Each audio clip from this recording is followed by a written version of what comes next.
everyone. I thought I would test out some armor just in case I run into any more giants. Perhaps I can locate something more my size. While I take a look around, why don't you locate some fun facts from our Superbook adventure? Info scan initiating. Destination Bethlehem. In the time of David. Info scan complete. Hey guys, this is Joy. Thanks for coming on a giant adventure with Gizmo, Chris, and me. What an exciting time we had! Remember when David took us to the site of the battle? That fight took place in the Valley of Elah, which is located between Bethlehem, where David was from, and Gath, Goliath's hometown. In 1996, Aaron Meir uncovered the site of the ancient city of Gath. There, they have uncovered many artifacts, including pottery shards with Philistine names engraved on them. Goliath would have worn heavy armor, had a javelin over his back, a sword in his belt, and a spear in his hands. Goliath's armor alone would have weighed up to 125 pounds. And David went up against Goliath without any armor, and a sling as a weapon. The sling was a powerful weapon. A stone coming from a sling could travel over 100 miles per hour. Whoa, you killed the bear with that? I gotta get me one of those. Armies would often use rows of soldiers armed with slings alongside their archers. David wasn't armed with just a sling. God was on his side.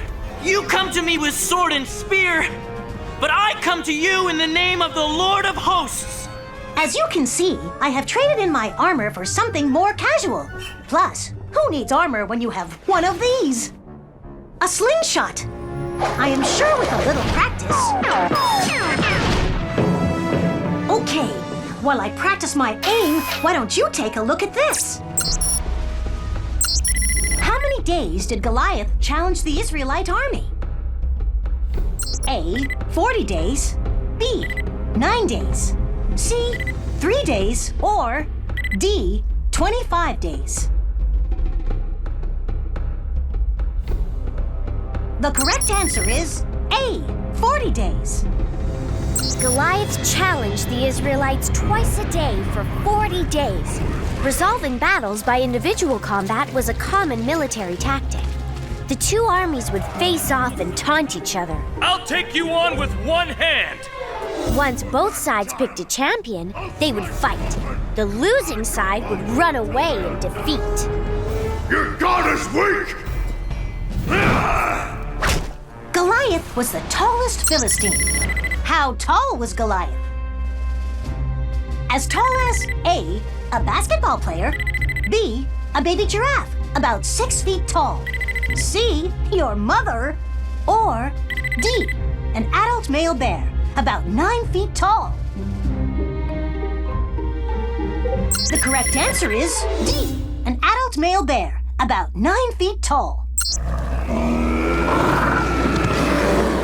Goliath was so big, even David's brothers seemed small next to him. No wonder none of the Israelite soldiers wanted to face him. Even though David looked small compared to Goliath, with God on his side, David was a giant. My God is not weak. When Superbook dropped Chris, Gizmo, and me into our giant adventure, we landed just outside of Bethlehem. Bethlehem is where David met the prophet Samuel. David's family didn't think that David was special. Yet God told Samuel that David was selected for a very extraordinary purpose. David, you have been chosen to one day be king of Israel. Samuel anointed David with oil. People are anointed to show that God has set them apart for a special responsibility and that God will give them the ability to succeed. Samuel would have used a horn, much like the one pictured here. It's from a 14th century BC palace in Megiddo, Israel. The oil symbolized the Holy Spirit who gave David power. He looks so alone out there. Oh, he's not alone.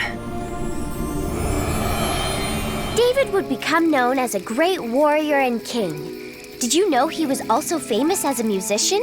He wrote many songs about God, songs that we now call the Psalms. David played a lyre, like the one pictured here. When King Saul was in distress, David would play for him, and the music would calm King Saul. Despite David using music to soothe Saul over 3,000 years ago, only very recently has music therapy been treated as a serious remedy for distress. David may not have looked like much, still he turned out to be a great warrior, king, and musician. And he excelled at each of these because he did them all for God. I know in my heart God is with me. He'll give me strength when I need it most. It is just like music. If you use the gifts he's given you, you never need to be afraid to play. Today's superverse is 1 Samuel 16:7. People judge by outward appearance, but the Lord looks at the heart.